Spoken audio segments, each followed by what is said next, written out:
Supreme court अगर इस साल देखा जाए तो सबसे ज्यादा वीक सुप्रीम कोर्ट हुई है।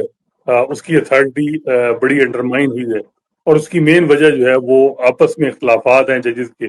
और उसकी वजह जो है वो चीफ जस्टिस बंदयाल जो सरबराह थे इंस्टीट्यूशन के अदलिया के, उन्होंने जो बेंच बनाए और केसेस की फिक्सेशन की पूरा साल, उस पे सवालात उठे। उनको कोई अपनी जो चीफ जस्टिस का जो पावर है वो अगर आप कह सकें कि उसको रेगुलेट करने की जरूरत है अगले साल के लिए, वो बड़ी जरूरी है। क्योंकि पिछले साल का एक्सपीरियंस ये है कि तकरीबन उन्होंने अपने टेन्योर में 9 से ज्यादा 10 से ज्यादा केसेस आप कह सकते हैं कि हाई प्रोफाइल उठाए, और उनमें उन्होंने मेजॉरिटी अपने हमख्याल जजेस को बिठाया या सारे ही हमख्याल को बिठाया।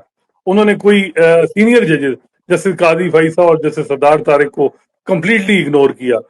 फौजी अदालतों में सिविलियन ट्रायल के हवाले से जब केस था तो उसमें उन्होंने एक जो है वो उनको बेंच में शामिल किया, लेकिन उस हवाले से उन्हें मालूम था कि वो किसी बेंच का हिस्सा नहीं है। उसकी वजह जो है वो बड़ी सामने थी, ऑब्वियस थी।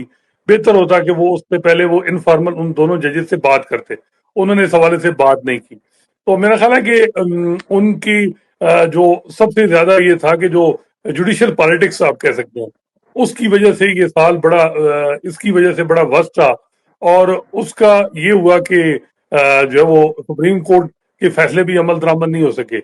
और वजह ये थी कि फुल कोर्ट बनाया नहीं किसी बेंच में केस में भी। और जब केस इलेक्शन मैटर था, पिछले साल जो सबसे बड़ी नाकामी हुई सुप्रीम कोर्ट की वो ये थी कि इलेक्शन फरवरी में एक सौ मोटो लिया जस्टिस इजाजुल एहसन और जस्टिस मज़ाहिर ने कि जी इलेक्शन पंजाब असेंबली के और केपी के हो जाए।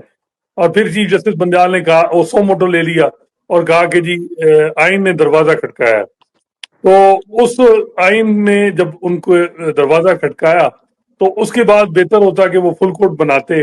वो फुल कोर्ट नहीं बनाया, उससे दरवाजा पहले दरवाजा